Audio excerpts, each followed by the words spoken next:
essayer de prendre des meilleures décisions financières quand la vie est chère. Francis Gosselin. C'est facile de succomber à la tentation. On a une opportunité d'agir différemment. Vous pouvez agir. Vous êtes libres, chers amis. Salut Francis. Salut Alex. Une nouvelle subvention pour l'acier canadien. Oui, en fait, le gouvernement fédéral en a fait l'annonce hier et c'est un programme un peu surprise là, qui entre en vigueur lundi prochain, donc vraiment rapidement. 100 millions, c'est à la fois beaucoup d'argent et je te dirais que pour l'industrie, pas tant. C'est une subvention qui va couvrir la moitié des frais de déplacement de l'acier quand c'est la production et les ventes qui sont faites à l'intérieur du Canada. Donc, pour encourager évidemment les consommateurs et les producteurs à trouver chaussures à leurs pieds à l'intérieur du pays. C'est exclusivement pour le transport par navire et par train. Donc, ça exclut le transport par camion aussi. Et donc, 100 millions, on estime que ça pourrait durer jusqu'à 1 an, mais encore une fois, on se base sur le principe du premier arrivé, premier servi. Donc, ça se pourrait que ça ne dure que quelques mois également. L'objectif, évidemment, c'est que l'acier, on le rappelle, est toujours touché par les tarifs sectoriels de Donald Trump, donc à hauteur de 50%. Puis, contrairement à l'aluminium, l'acier, il y a quand même un peu un effet de substitution. Les Américains en produisent. Là. Fait que c'est pas comme s'ils étaient complètement dépendants de notre acier. Donc, ce qu'on veut essentiellement faire, c'est de diminuer le coût pour les acheteurs d'ici, en espérant évidemment que ça fasse aussi diminuer le coût pour les acheteurs finaux, là, éventuellement. Donc, ça a un effet déflationniste là, sur l'ensemble de la chaîne. La mesure est bonne. Comme le disait Yves-François Blanchet hier, c'est sûr que l'acier, c'est surtout une affaire ontarienne. Hein. Donc, c'est bon, pour l'instant, c'est bien si on est acheteur d'acier, puis on en achète au Québec, évidemment, dans la construction, dans le domaine industriel également. Mais on pourrait espérer éventuellement des mesures similaires pour le bois d'œuvre, pour l'aluminium, qui sont également touchés par les tarifs sectoriels et qui pourraient bénéficier d'un petit coup de pouce là, dans la mesure où ces tarifs sont toujours en vigueur. Ceci dit, il y a des négociations en cours. Je trouve ça un peu particulier, cette annonce, parce que, imaginons que demain ou dans 3 jours, on annonce une entente avec les Américains. Ça aurait servi à quoi? Ça aurait servi à quoi? C'est un peu particulier. Puis là, les Américains pourront nous accuser de favoriser nos propres producteurs et notre propre industrie, de créer des distorsions sur le marché. Bref, en tout cas, tu vois où je veux en venir. Mais encore une fois, je trouve que la mesure, elle aurait dû être adoptée il y a 6 mois, finalement, mais elle est quand même bienvenue pour le secteur actuellement. Parce que là, le temps commence à presser. Là. Dans 8 jours, il risque d'y avoir de nouveaux tarifs s'il n'y a pas d'entente. Là, les gens commencent à taper du pied. Tu as certainement vu passer cette lettre ouverte de Véronique Proulx de la Fédération des chambres de commerce du Québec, qui était à notre micro un peu plus tôt ce matin, qui, elle, essentiellement dit, OK, là, accélérez la cadence, là, parlez-vous, ça presse. On n'a plus le luxe d'attendre parce que ce sont des entreprises qui vont fermer. Oui, je pense que, en fait, accélérer la cadence, tu sais, commencer, Alex, le négocier, c'est pas quelque chose que tu peux faire plus vite. Là. En fait, tu peux plus longtemps. Courir au meeting plus rapidement, là, mais tu sais, une fois que tu es face à face avec quelqu'un qui a des préférences différentes, évidemment, il y a des taxations, on jase, quels sont les impacts, comment ça va être perçu. Puis je suis certain que autant Jameson Greer que M. Leblanc puis leurs équipes respectives sont sensibles là, au fait qu'il y a les enjeux économiques. Là. On ne veut pas nécessairement nuire ni aux entreprises et aux consommateurs américains, ni aux entreprises et aux consommateurs canadiens. Mais en même temps, il y a toute la question de la perception publique, politique de tout ça. Là. Selon ce qui va être annoncé, autant au Canada qu'aux États-Unis, on ne veut pas donner l'impression d'avoir trop cédé, on ne veut pas donner l'impression de revenir en arrière, puis Dieu sait que Donald Trump souvent revient en arrière.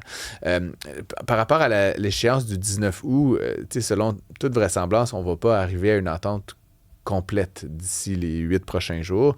Je l'ai dit, on en a parlé hier. C'est pas complètement exclu que Donald Trump décide de donner un sursis, là, de reporter ça de 10 jours, d'un mois, de 6 mois. À un moment donné, je pense que l'objectif de M. Trump derrière tout ça, c'était de provoquer la conversation, provoquer la négociation. On sait qu'il y a quand même un certain nombre d'irritants là, que les Américains répètent sans cesse. L'automobile, l'alcool dont on a beaucoup parlé, la gestion de l'offre. Est-ce que, là-dessus, on est prêt à plier un petit peu? C'est là où c'est en train de se négocier. Puis inversement, on veut garder l'accès au marché américain pour le plus grand nombre de biens possible. D'ailleurs, je lisais un rapport drôlement, là, puis je termine là-dessus, mais sur l'aluminium en particulier, il y a carrément certaines industries, dont l'industrie de la défense, qui commencent à trouver ça moins drôle. Là, parce que d'un côté, on a mis ce tarif sur l'acier, l'aluminium canadien, donc ça leur coûte beaucoup plus cher, puis ils en ont besoin, puis ils n'ont pas d'alternative locale. Et il y a ce qu'on appelle de l'aluminium l'aluminium ultra pur là, qui rentre vraiment là, dans la fabrication des jets, là, vraiment de haute performance. Et ça, c'est quasi exclusivement fait dans les pays du Golfe. Et actuellement, avec la fermeture du détroit d'Ormuz, on ne peut plus s'approvisionner. Et donc là, c'est l'industrie de la défense là, on ne badine pas avec ça aux États-Unis, qui crie un peu au loup à savoir, hey, on va manquer de matériel, de matières premières. Et donc, je pense que sur l'aluminium, en tout cas, on risque de faire des gains assez facilement dans la mesure où c'est comme unanime que ces tarifs-là sont punitifs pour les Américains et n'ont pas vraiment eu de conséquences très graves de notre côté. Justement, puisque tu me parles des conséquences du conflit au Moyen-Orient, t'as vu, hein, c'est reparti, là, le prix du pétrole, le yo-yo. Donc encore une fois, il y a eu une accalmie. Tu te rappelleras, il y a 10 jours, les Américains ont cessé les bombardements qu'on ne savait plus trop pourquoi ils les faisaient, mais en tout cas, bref, ils ont cessé. Ça a mené à aussi une pause du côté iranien là, qui a arrêté de s'attaquer à ses voisins. Donc déjà, il y a une forme de calme relatif. Mais tu sais, il n'y a pas officiellement un cessez-le-feu, c'est juste on a cessé le feu. Mais c'est un peu particulier, ce conflit-là quand même. Et là, de part et d'autre, évidemment, au niveau d'exigence, les Iraniens, on le rappelle, veulent absolument le contrôle du détroit d'Ormuz. Ils ont même signé une espèce de mémo là, avec Oman, qui est donc en face là, de l'autre côté du détroit, pour opérer un peu la chose. Il y a des montants qui ont été évoqués de 5 à 7 % de la valeur des cargaisons, ce qui est énormément d'argent. Là. À une époque, on parlait de 1 million par passage. Là, on parlerait plutôt de quelque chose comme 3 à 5 millions par passage. C'est beaucoup, beaucoup de sous. Les armateurs ne vont pas voir ça d'un bon œil. Les pays du Golfe qui, eux, vendent leurs choses, ne vont pas voir ça d'un bon œil. Et les Américains, eux, leur exigence, c'est que ça soit gratuit, c'est-à-dire que ça revienne à comme c'était avant, ce qui est évidemment un peu rigolo. Et donc, les Iraniens, en plus de vouloir contrôler le détroit d'Ormuz, ont commencé à exiger une compensation pour la destruction qui a été engendrée par les bombardements israélo-américains. Les Américains, je pense pas, ont particulièrement envie de faire des chèques là, de centaines de milliards de dollars aux Iraniens. Et là, M. Trump, dans dans son habituelle grandeur, a dit, si c'est comme ça, moi, je vais exiger que les Iraniens compensent les États-Unis pour les 50 dernières années de conflit. Rétroactif. Écoute, on pourrait remonter tant qu'à ça au Moyen-Âge, peut-être, là, mais bref, déjà, l'Iran n'a pas ces moyens-là. Là. Le pays est quand même économiquement très affecté, sous embargo, sous contrainte depuis des décennies. Et évidemment, ils ne vont pas payer là, des centaines de milliards de dollars aux Américains. Donc c'est comme un dialogue de sourds. Et donc, le prix du pétrole, Alex, est reparti à la hausse. On a pris 6 % hier, après que ça ait quand même beaucoup baissé. Là, on était passé sous la barre des 80 $ le baril de Brent. Là, on est à 89 aujourd'hui, juste dans la journée d'hier, plus 6 % environ. Et ça fait en sorte qu'il y a des drôles de phénomènes qui se passent là, dans nos vies à nous. Hier, je ne sais pas si tu as vu à Québec, il y a eu pendant quelques heures de l'essence à 1,53 $. Et là, ça a créé comme des fils. Les gens se sont garochés comme la misère sur le pauvre monde. Et donc là, ça a duré quelques heures et c'est reparti à la hausse. Et là, c'était à 1,73 je pense, ce matin. Donc, il y avait comme une économie de 10 cents là, temporairement, mais là, ça a remonté et même plus tout aussi rapidement. Donc, évidemment, on peut souhaiter là, que tout ça se stabilise, mais je ne peux que vous rapporter les faits, malheureusement. Ouais, c'est très volatile. J'ai très peu d'influence là-dessus. Non. Ni toi. Non, moi non plus. Mais en m'en venant ce matin aussi, je voyais, là, c'est reparti. Même ici, là, c'était presque 1,79 $. Ouais. On frôlait le 1,80 $. Ouais. Alors, ça va faire le plein à Québec. Faire 3 heures de char pour économiser 3 cents. Je sais pas. Appelez votre économiste préféré avant de faire ça, s'il vous plaît.